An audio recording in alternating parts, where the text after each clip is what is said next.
Bonjour à tous, juste un petit message avant de partir sur Tours, j'avais vraiment à cœur de partager ça. Jésus a dit « Allez, soyez mes témoins ». Et il y a 4 mots dans cette phrase. « Allez, soyez mes témoins ». Allez, ça veut dire que le Seigneur nous demande de sortir, d'aller. Pas de rester dans la salière, de ne pas rester dans le sac à grains là. Les grains ont besoin d'être semés, on a besoin d'être semés. Le Seigneur veut nous semer dans les nations, il veut nous semer dans notre destinée. Vous êtes un grain qui est fait pour porter du fruit pour l'éternité. Alors il a dit allez, il a plongé sa main dans le sac de grains, puis il a jeté, et le vent de l'esprit vous souffle et vous envoie dans votre destinée, dans votre mission, dans la mission à laquelle vous avez été appelé dès la fondation du monde. Allez et soyez. Il n'a pas dit de faire, il a dit d'être. Il n'a pas dit d'aller faire de l'évangélisation, il a dit soyez, soyez. C'est-à-dire qu'il y a une nature spirituelle qui fait que vous allez commencer à influencer votre entourage. Le sel se diffuse dans la soupe et la soupe tout d'un coup devient bonne. Si vous prenez une cuillère à café de sel, c'est infect, vous ne pouvez pas le boire, mais quelques grains de sel dans un aliment et l'aliment prend du goût.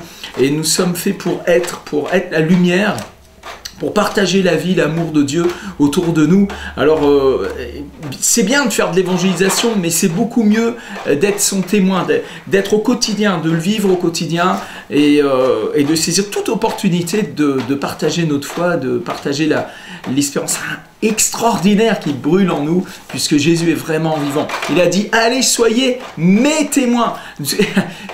C'est pas mon ministère, c'est le ministère du Saint-Esprit. Puis je m'appartiens même plus à moi-même, mais j'appartiens au Seigneur. Vous ne vous appartenez plus à vous-même, vous lui appartenez à lui. Vous êtes à lui, vous êtes sa couronne, vous êtes le bien-aimé, la bien-aimée du Seigneur. Vous êtes à lui, il vous aime, il est proche de vous, il n'est pas éloigné, il n'est pas loin. Et s'il y a quelque chose dans votre vie qui vous accuse, eh bien, amenez ça à la croix, parce que l'acte dont les ordonnances nous condamnaient a été effacé, il a dépouillé les dominations, les autorités. Rien ne pourra nous séparer de l'amour de Dieu manifesté en Jésus-Christ. Le Seigneur vous aime, vous lui appartenez comme une épouse, comme un joyau.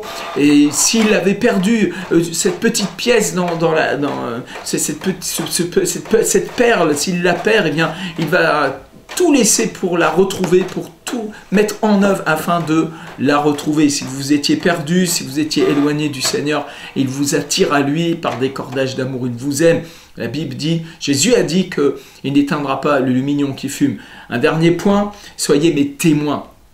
Témoin, c'est le même mot que martyr dans le grec, c'est-à-dire qu'en fait, le martyr, le témoin, c'est quelqu'un qui porte le témoignage vivant. C'est pas juste de donner un tract dans la rue ou de faire des commentaires sur Facebook ou sur Internet. Le Seigneur nous appelle à être ses témoins. Le témoin fidèle et véritable, c'est son nom, Jésus-Christ, veut témoigner au travers de nous. Christ en nous, l'espérance de la gloire, veut se manifester au travers de toi. Mon frère, ma soeur, vous êtes en mesure de manifester la vie de Dieu au travers de vous. Or, à celui qui peut faire par la puissance qui agit en nous infiniment au-delà de tout ce que nous demandons ou pensons, à lui soit la gloire en Jésus-Christ au siècle des siècles, dans l'Église, dans toutes les générations.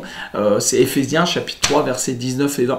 C'est vraiment une bonne nouvelle, il est vraiment vivant. L'esprit de la prophétie, c'est le témoignage de Jésus en nous et il veut témoigner au travers de nous. Allez, soyez mes témoins.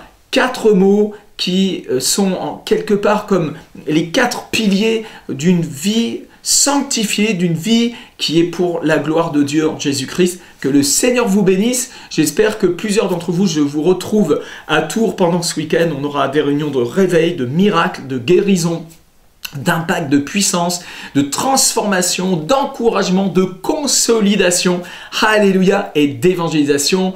À très bientôt sur Internet.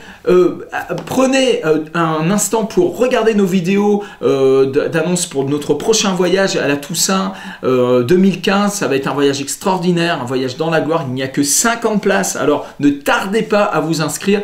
Et puis soyez avec nous aussi le 28 février à Paris pour ces 2 réunions Feu et Gloire sur Paris, où on va expérimenter encore la puissance du Saint-Esprit. Et je compte sur vous les chrétiens pour amener une personne qui ne connaît pas encore Jésus. À très bientôt, que Dieu vous bénisse.